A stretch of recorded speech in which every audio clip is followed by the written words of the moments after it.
So, what's up sa inyo mga tit kuya? Ako nga pala si Kuya Len at nagbabalik na naman tayo dito sa Rise Crossover.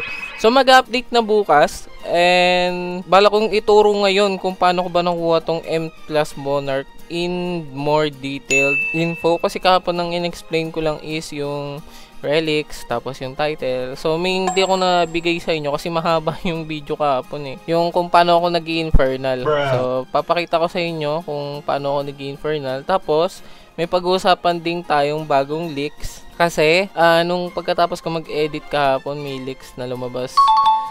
Shinare. Ewan ko mamaya, baka may labas ulit mamaya na late na leak. So, baka hindi ko na ma-share sa inyo. So, ang ko na lang is yung leak na shinare kahapon na hindi ko nasama. Okay, so, umpisahan na natin tong video to. Huwag na po natin patagalin mga tit kuya. Yes, sir. Umpisahan muna natin sa mga wash out natin. Okay? So mga tit kuya, yung leak na ipapakita ko sa inyo is about po sa index, okay? Isa po to sa mga requested doon sa Discord na idagdag, katulad nung loadout.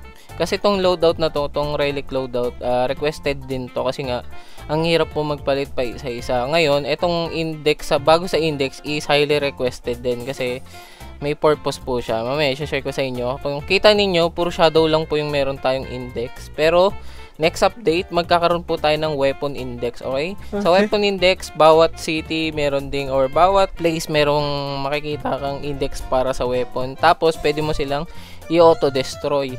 Okay? Kasi ito yung pinaka-problema sa pag nagda-dungeon ka, nakukuha mo yung mga weapon na hindi mo naman na kailangan. So, bibigyan ko kayo ng fun fact, or hindi naman siya fun fact kung di nyo lang alam. So, mapapansin nyo, pag kiniklik ko po yung UI ng pang shadow, mabilis po yung pag-pop up ng diba, shadow. Pag tinanggal ko, tapos inano ko, mabilis po siya. Okay? Ganun din sa mounts. Ayun o, mabilis sila kapag lumalabas. Sa stats. Pero pagdating po sa inventory, may delay. Okay? Hindi ko alam kung napapansin nyo, pero may lag siyang spike na, ayun o. Naglalag po siya ng nag-i-spike lag siya. Hindi katulad sa mga weapon, hindi katulad sa shadow, sa mount, or sa ibang UI. Sa inventory lang po yung may ganon. So, ang reason po nun is yung sa weapons, kasi sobrang dami nyo pong weapons. Niloload po kasi pa isa-isa yan. Kaya natatagalan or minsan may lag. So, kaya minsan kapag napapansin nyo parang naghahang kayo or feeling nyo naghahang kayo kapag nagbubukas ng inventory, dahil po yan sa dami ng weapons nyo. Kaya ako, nagde-delete ako constantly ng mga weapons pag ganyan. Titignan ko nakalak muna ba yung mga magaganda kong weapon. May make sure nyo nakalak lahat. Tapos gagawin nyo lang, punta kayo sa cell, tapos select all, tapos mag-auto cell na po yan. Okay, yan, cell selected. So yan, kita nyo wala na masyadong weapon. Tapos ang nakasave lang sa akin is yung mga nakalak. Then kapag pinindot ko yung inventory, kita nyo wala nang lag. Okay, wala na pong lag. Mas smooth na siya. Para na siya nung sa UI ng shadow. Ayun o, nagbubukas kagad yung inventory ko. Kanina kasi may spike lag, kaya hindi siya nagbubukas. So, hindi ko alam kung sa relics lalagyan din nila kasi feeling ko darating sa point na mapupuno din to tapos maglalag. Sa ngayon, hindi pa naman kasi hindi magano-ganon kadaming mag-drop yung sa relic. So, maganda tong gagawin nilang index para sa weapon para hindi po napupuno yung weapons natin. Hindi naman siya napupuno pero na-accumulate ng sobrang dami tapos nagkakaroon ng inconvenience lalo na sa mga mababa yung specs ng PC or cellphone, sabihin natin baka po maghang tapos ma-disconnect kayo, no? So yun yung magandang gawin nila. Actually may isa akong recommend sana gawin nila, no, yung sana maglagay sila ng G-rank na G-rank na relic. Kasi ang dami nating relic na nakatambay or nakatabi na hindi natin nagagamit. I hope magkaroon ng G-rank combine relic katulad ng shadow upgrader. Sana magkaroon din ng G-rank upgrader na relic sa future. Sana malagay nila. So, umpisa na natin yung main topic ng video natin mga tit kuya. Paano ba mas mapabilis makakuha ng N+ kuya? Kasi meron akong dalawa. Natsambahan ko lang talaga tong N+ na to. Kaya, yun yung isang factor doon. Pero tuturo ko sa inyo, saan ba magandang mag-grind, kuya, ng N+. Okay? Umpisahan natin sa part na yun. Kuya, saan yung pinakamagandang part mag-grind ng N+? Ang pinakamagandang part grindan po ng N+ is ang Infernal Tower. Okay? Sa Infernal Tower, pagdating nyo po ng floor 30 pataas, may nag-i-spawn pong Jinwoo. Yung Jinwoo po is hindi guaranteed. Okay? Minsan wala pong nag-i-spawn, pero minsan may nag-i-spawn po. Okay? Madalas naman may nag-i-spawn siya. So, yun yung maganda doon. Madalas may nag-i-spawn talaga. Compare po kasi sa dungeon, mga tit kuya. Kailangan kasi double dungeon, tapos SS rank, para may magkaroon kayo ng chance na makuha yung N+ na Jinwoo. Tsaka pagdating po kasi sa dungeon, mga tit kuya, hindi talaga siya masyadong reliable. Kasi nga, 4 na rank yung nag-i-spawn doon. SS, G, N, tsaka N+. So, pag nakuha nyo pa yung SS, pag SS kasi yung dungeon, pwede pa siya mag-spawn ng G, N, tsaka N+. Or pwede pa siya rank up gamit yung pwede nyo pa siyang i-rank up dun sa 3 rank na yon. So, unlike dun sa Infernal, pag nag-start po kayo sa floor 30, G rank po kagad yung una niyang rank. Ang bali ang habulin nyo na lang, N, tsaka N+. So, mas better po and mas efficient mag-grind sa Infernal. And dagdag ko lang, ang Infernal po nag-i-spawn every hour. Ang double dungeon is randomized, okay?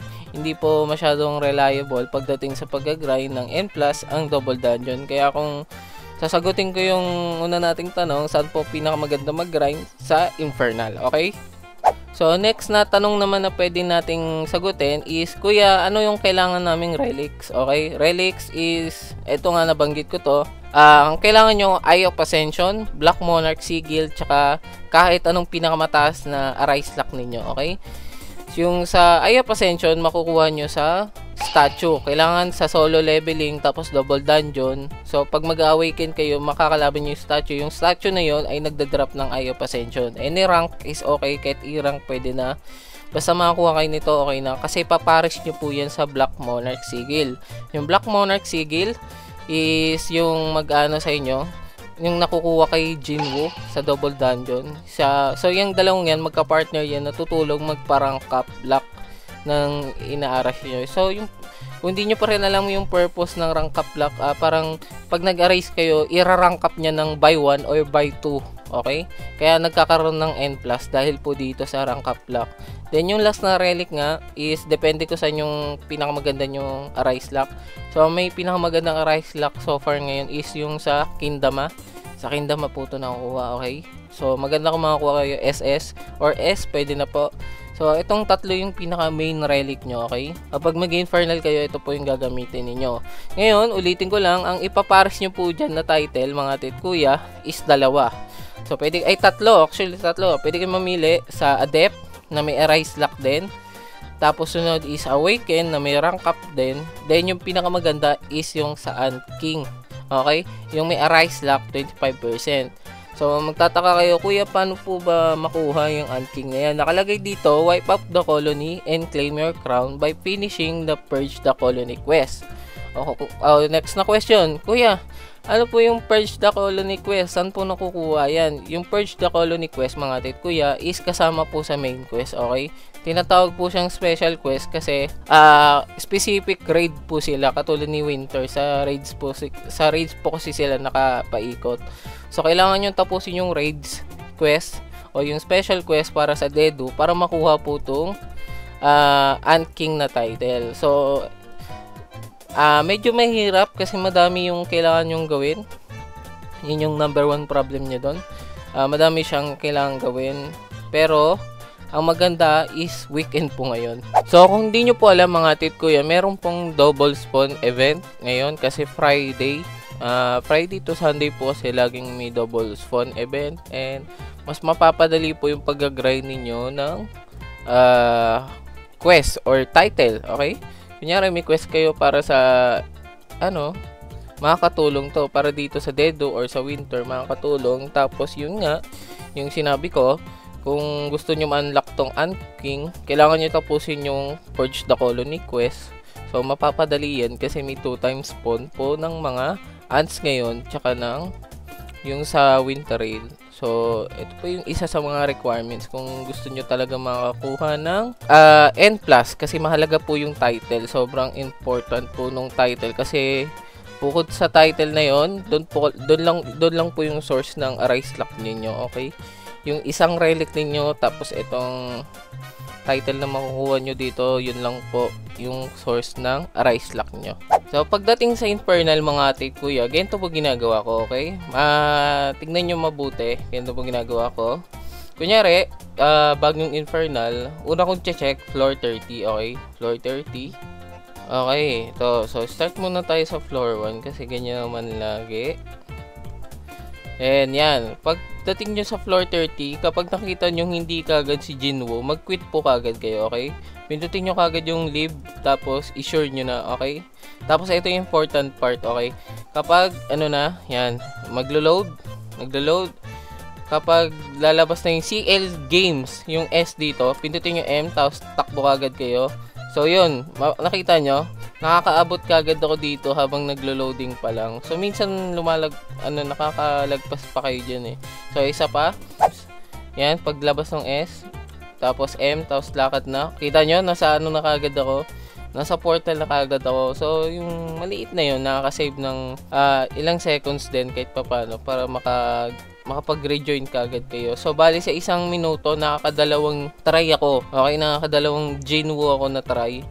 Kaya mas madali pong makakuha ng N+ pag ginawa nyo yun. So, gawin nyo lang yun kapag ang problema sa PC lang po ito nagana. So, hindi ko alam sa cellphone kasi hindi po ako nagamit ng mobile. Kaya hindi ko matuturo sa inyo. Pero sa PC kasi, pipindutin mo lang yung letter M habang nag-loading. Then, tatakbo ka lang diretso. Paglabas ng S sa CL Games, paglabas ng S, takbo ka lang diretso. Ganun lang po yung ginagawa ko para mas mapabilis yung pag-infernal ko. So, last na pwede ko ituro sa inyo mga ate kuya para mas ma-increase pa yung chance nyo makakuha ng N+ is ang paggamit po ng bagong potion na tinatawag na Arise Lock, okay? Kasi kung di nyo napapansin, mahirap mo mag-arise kapag dalawang relic lang ang meron kayo. Actually, isa lang kasi yung isa title, okay? So, dito, yung extra Arise Lock potion na to is ang malaking tulong po siya. Ang problema nga lang, ang downside, mahal po siya pag ticket. Tapos, 2 minutes lang, okay? 2 minutes lang, unlike sa ibang potion na 10 minutes ang duration. Ito, 2 minutes lang. Kaya kailangan nyo bumili ng 4, okay? 4 na ganyan po yung gagamitin nyo. Actually, nagtry na ako.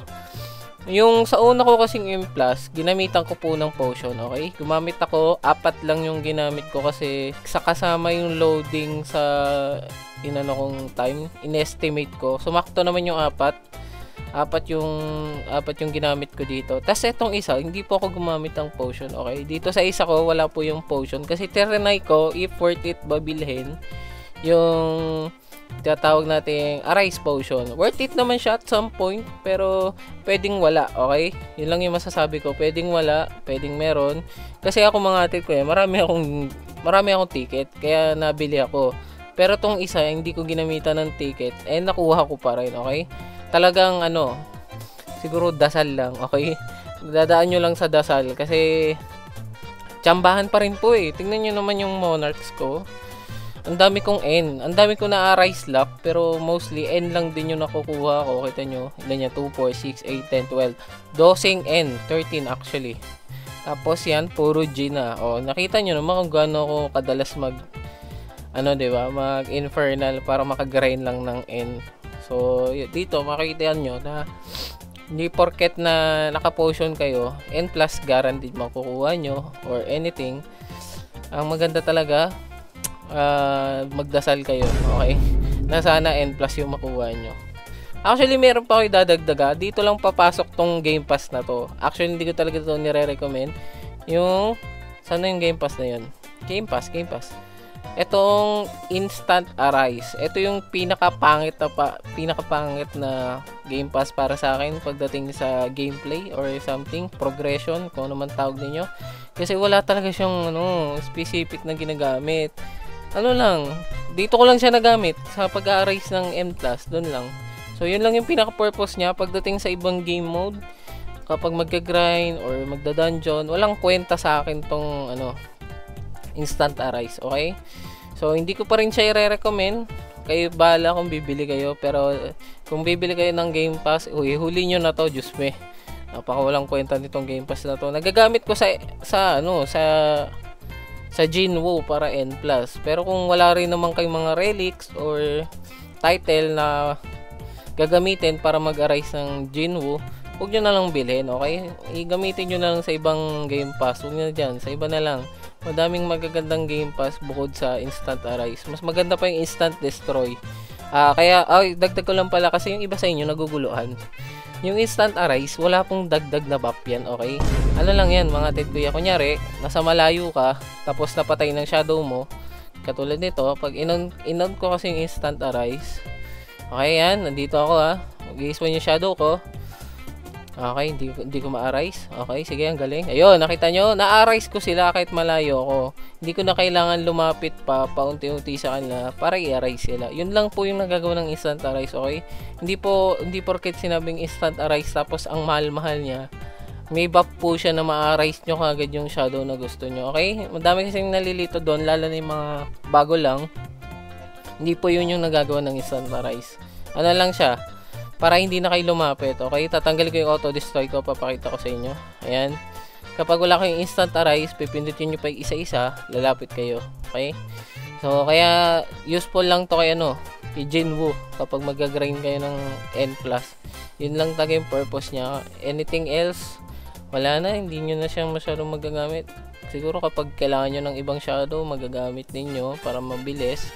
Pero pwede naman kayo lumapit pa isa-isa doon. Sa dit lang din naman yung pag-click ng button doon para i-arise. So, kaya hindi ko talaga nire-recommend. Yun lang yung dagdag ko sa inyo para doon sa pag-grind ng N+, okay? So, hanggang dito na lang ako, matit. Kuya, sana may natutunan pa rin kayo sa mga pinagsasabi ko. Kung may nakalimutan man ako, i-comment nyo na lang. Tapos kasi dapat talaga mag-grind lang ako ngayong araw, hindi ako mag-upload. Sabi ko, why not i-share ko na rin kung ano pa yung iba kong pinagagawa para makuha yung N+. Para kung sakaling max out na yung iba sa inyo, mag-grind na lang kayo ng N+, tuturo ko na lang para magawa nyo ninyo sa free time ninyo, okay? So yung mga hindi pa max out or ready pa sa next update, wag nyong gawin tong pag-grind ng N+, lalo na kung kulang-kulang kayo sa relics and sa titles kasi sayang lang oras nyo. Okay, future Kuya Allen here. Andito ako para sabihin dito sa time na to na nagre-record ako, mali yung sinasabi mo, Allen. Okay? Hindi po sayang ang oras nyo. Pag trinay nyo lang, kahit itry nyo lang, hindi po sayang kasi may papakita ako sa inyo. So ito, kita nyo to, may clip to. Isa sa mga ka-guildmate ko, okay? Isa sa mga member ng guild ko, nakakuha po ng 2 N+, okay? 2 N+ magkakasunod. Hindi po siya kompleto ng relics. Ang meron lang po siya is yung sigil, tapos yung arise lock. Wala po siyang Eye of Ascension. So, so kahit ganun lang yung relics niya, nakakuha pa rin siya, 'di ba? So, tsambahan lang talaga 'to, mga ted kuya. Ako nga kompleto, hirap na hirap pa rin ako makakuha. Tapos siya, 'di ba? Kulang siya ng relic, pero nakakuha siya kasi trinay niya. So, kung ano man yung sinasabi ko dito na sayang sa oras, tanggalin niyo na, erase. Try niyo, i-try niyo nang i-try, okay? Kapag may nakita kayong Jinwoo, ulit-ulitin nyo, i-try nyo, baka maka-arise din kayo ng N+, makachamba rin kayo tulad nya. So, dagdag ko lang, mga ted kuya, gumamit pala siya ng potion, okay? Yung potion talaga is maganda. Ako nagsasabi sa inyo, yung potion is talagang may extra na pitik pang arise ng N+, kasi nadadagdagan yung chance nyo ma-arise, tapos yung kahit isa lang yung relic nyo na rank up, baka machambahan nyo, maging N+, no? So, ganun yung nangyari sa kanya, kaya magandang point of view to na kahit hindi ka pala kompleto, possible pala eh. So yun. So gawin nyo tong example yung sa ka-guild ko.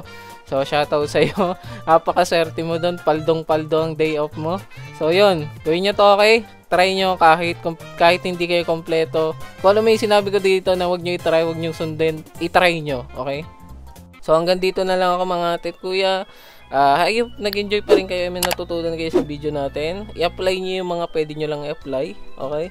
Kung may nakita pa kayong ibang tutorial kung paano magkumuha ng N+ and medyo kakaiba sa akin, pwede nyo rin gawin yun, mga ted kuya. Lalo na kung mabilis din yung method nila. Kasi yung method ko medyo tinatawag na lazy method. Kasi nag-grind lang ako sa floor 30 tsaka 40. Pag wala na doon. Pag wala sa floor 30-40, hindi ko na tinutuloy.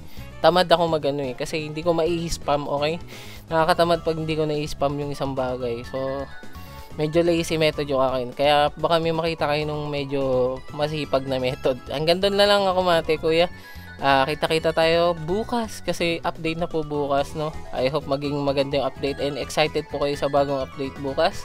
So, yun. Ingat kayo palagi and God bless po sa inyo. Paalam!